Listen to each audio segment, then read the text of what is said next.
Seperti yang kita tahu, Majelis Permusyawaratan Rakyat Republik Indonesia atau cukup disebut MPR adalah lembaga legislatif bicameral yang merupakan salah satu lembaga tinggi negara dalam sistem ketatanegaraan Indonesia. Setelah amandemen UUD 1945, anggota MPR terdiri dari anggota DPR dan DPD. Namun, tahukah kamu bahwa MPR adalah salah satu bentuk dari organisasi berbasis pemerintahan? Dalam video ini akan dijelaskan aspek-aspek yang menyusun MPR sebagai sebuah organisasi. Berikut ini adalah poin-poin yang akan dibahas dalam analisis organisasi dan bagaimana poin ini ditilik dari organisasi MPR. Poin ini meliputi asas-asas organisasi, unsur-unsur organisasi, macam-macam organisasi, bentuk dan tipe organisasi, bagian dan struktur organisasi, komunikasi yang terjadi dalam organisasi, perilaku organisasi, perubahan organisasi, dan pengembangan. Dalam sebuah organisasi memuat banyak asas-asas, dari asas tujuan hingga asas efisiensi. Asas organisasi berfungsi sebagai pedoman untuk membentuk suatu struktur organisasi yang efisien dan sehat. MPR memiliki asas tujuan dan kesatuan tujuan.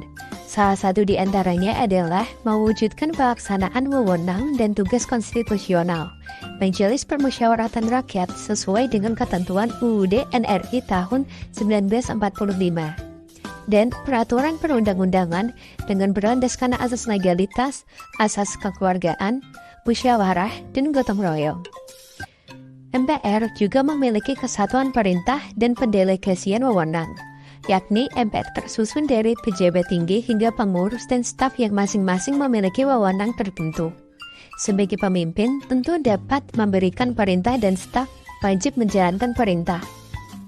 Asas-asas lain yang dibuat dalam MPR adalah asas keseimbangan wewenang, asas tanggung jawab, asas pembagian kerja, dan penempatan personalia. Terakhir adalah asas efisien. Unsur-unsur organisasi MPR terdiri dari 3 hal utama, yaitu sekumpulan orang yang menjadi anggota sebuah organisasi, kerjasama antar anggota, dan terakhir adalah tujuan yang ingin dicapai bersama anggota. Anggota MPR yang telah dipilih melalui pemilihan umum merupakan personil atau sekumpulan orang yang menjadi unsur utama sebuah organisasi. Anggota itu terdiri dari memiliki beragam jabatan, dari ketua hingga anggota umum. Selanjutnya adalah unsur kerjasama. Seluruh anggota MPR tentu telah bekerja sama selama ini demi menjalankan tugas dan tujuan bersama. Kerjasama yang dilakukan seluruh anggota MPR telah berlangsung selama puluhan tahun. Hal ini membuktikan terdapat kerjasama yang baik antar anggota. Selanjutnya yaitu tujuan organisasi MPR sebagai pengawal kedaulatan rakyat. Lembaga ini hadir sebagai pelaksana kedaulatan rakyat serta memiliki kewenangan tertinggi untuk mengubah dan menetapkan undang-undang dasar. MPR tergolong organisasi majemuk dan organisasi formal. MPR tergolong organisasi majemuk dikarenakan walaupun hanya dipimpin oleh satu ketua, tetapi MPR memiliki 4 wakil ketua lain yang masing-masing memiliki tugasnya di bidang yang berbeda, sehingga setiap pengambilan keputusannya pun dilakukan musyawarah bersama selayaknya organisasi majemuk.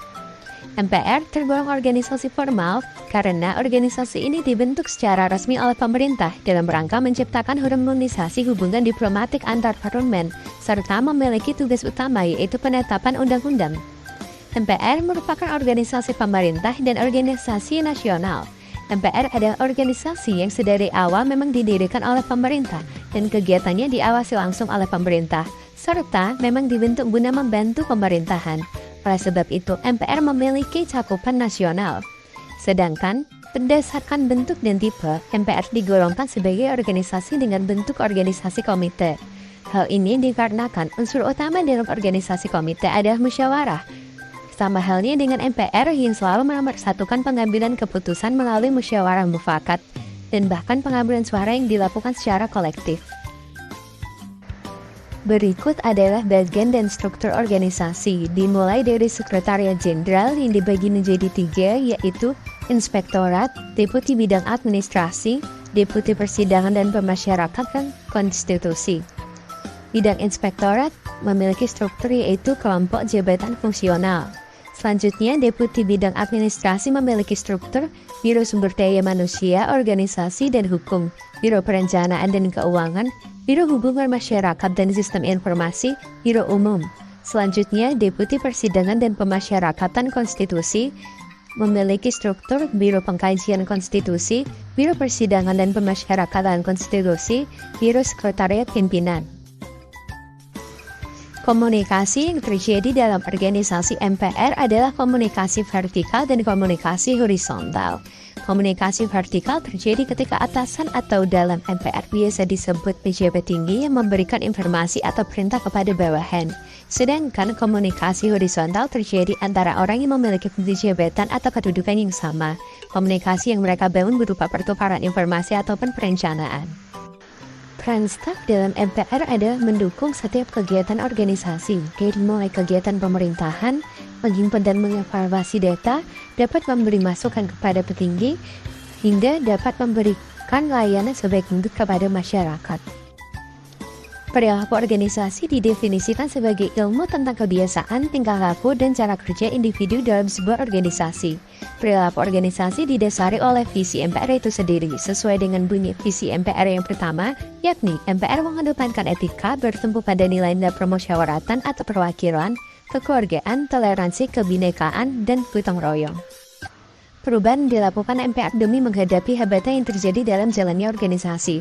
Dimulai dari pimpinan MPR yang mencanangkan perubahan, disusul oleh pengurus dan staf organisasi yang turut melaksanakan perintah pimpinan. Tahapan ini juga didasarkan pada masing-masing individu yang merasakan perlunya perubahan, karena perubahan selalu dimulai dari hal kecil.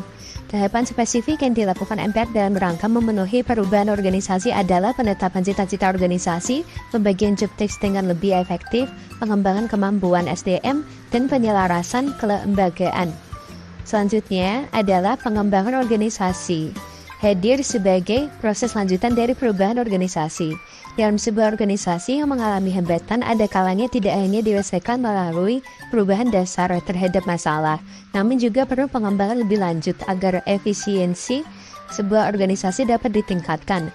Pengembangan yang dilakukan oleh MPR dimulai dari penataan peraturan undang-undang hingga kualifikasi undang-undang memengaruhi keputusan MPR, menjangkut tahapan inventaris, klasifikasi, dan evaluasi undang-undang. Tahapan lainnya yaitu penguatan organisasi melalui proses evaluasi dan analisis jabatan serta posisi yang mengisi struktur MPR. Proses lainnya juga memasukkan penataan tata laksana ini sebagai perwujudan sistem mekanisme MPR.